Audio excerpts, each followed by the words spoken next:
We don't subscribe to the old school way, nor the new school way, only the optimal way. The 80-20 baseball experience with Coach Ball. Yelling is not disciplining. A rough start. It was 2007 and I was teaching physical education classes, each consisting of 50 plus high school students. My students were from the cities of Compton, Watts, and North Long Beach. To say the least, those are a rough set of neighborhoods, filled with kids that needed love and also strict guidance.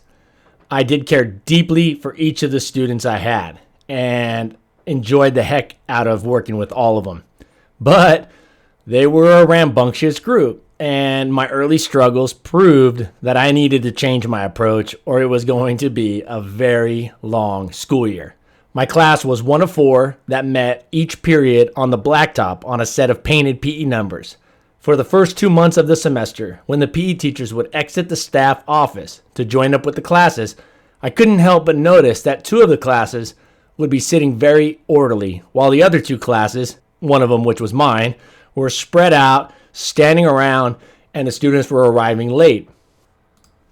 5+ decades of experience. In our department meeting, I brought this up by asking the two veteran teachers that had a combined 55 years of teaching experience what they were doing that I wasn't. How did they get their students to follow directions? I explained to those mentors of mine that I had been loud and I had yelled and I had been very clear with my students, telling them repeatedly that they must be seated on their numbers when I came out from the office. They both sat there and chuckled, and then they shared with me that they had indeed heard my yelling every day for the past few weeks. And just when I thought they were going to tell me that I needed to yell louder or I needed to say something different, they didn't. They told me, hey, stop worrying about what to yell and instead come up with a more motivating and useful consequence. Yelling is not a productive consequence. And that's what they told me. They went on to explain to me that, using their 5+ decades of experience as teachers, that the vast majority of the youth, the consequence of being yelled at does not create the leverage needed to produce change. Yelling is a byproduct of poor leadership. Choose your battles wisely. As I vetted their words through my mental inventory of experiences, it became clear that these older teachers were spot on. As I was headed out of the meeting room, they stopped me before I left and said, hey, before you run off to devise a more appropriate and effective consequence, you must first decide, is this rule something you feel is super necessary? You must first decide if getting your students, or for baseball coaches, to get your players to do something, or in this case, to get my students to sit perfectly on their numbers. Is it worthwhile? Is it a worthwhile battle? I thanked them for their guidance and got to work. Yelling provides little leverage. Over the next 24 hours, I mulled over the rule and its necessity.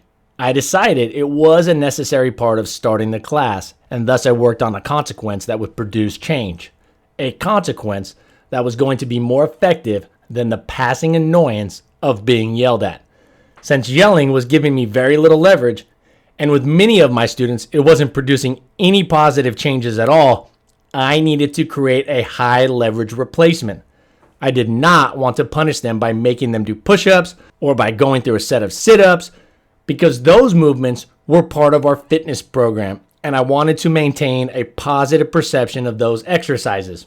Fortunately, I quickly came up with the following consequence. If every student was not seated on their proper blacktop number when I came out from the PE office, the entire class would have to go back to the locker room doors, and then I would blow my whistle, giving the entire class exactly 15 seconds to power walk or jog to their respective numbers and sit down correctly. If anyone in the class did not complete the task in 15 seconds or less, we'd start over. Now, why I don't like going straight to collective punishment, it is very useful when dealing with younger people. because we all know more than anything, young people care a lot about what their peers think. And the younger they are, especially in that 12, 13, 14, 15, 16, 17 age group, and even younger, they care a lot about what other people think. So they will be highly motivated to not tick off all of their peers with their mess up. Now, in this particular case with my classes, the leverage multiplier was requiring the task to be correctly completed 5 times before we would move on with the more enjoyable activities, before we get on to the sports. Day 3. It went perfect for the first 2 days, but on day 3, my rule was being tested. There were a few students that had failed to be seated on time. All of my students were next to their numbers, but there were 3 that were still standing. That was a vast improvement from the earlier weeks, but the rule was still broken. The rule was that they were all to be seated, allowing me to complete the attendance faster and more accurately. As I walked towards my class, I was rationalizing with myself, telling myself that it would be much easier just to overlook this one time and just get to playing basketball. However, I knew if I did not enforce it this time, my words would lose credibility, making it exceptionally more difficult down the road to implement and enforce other necessary rules. The rule had been implemented. The rule had been stated. They knew the rule, and I had to apply it whether I felt like it or not. So I applied it.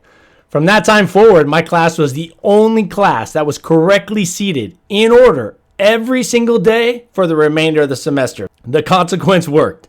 The consequence was something they did not like, and they definitely didn't want to be the one that caused everybody else to have to get up 5 consecutive times and then power walk and jog to their number and sit down.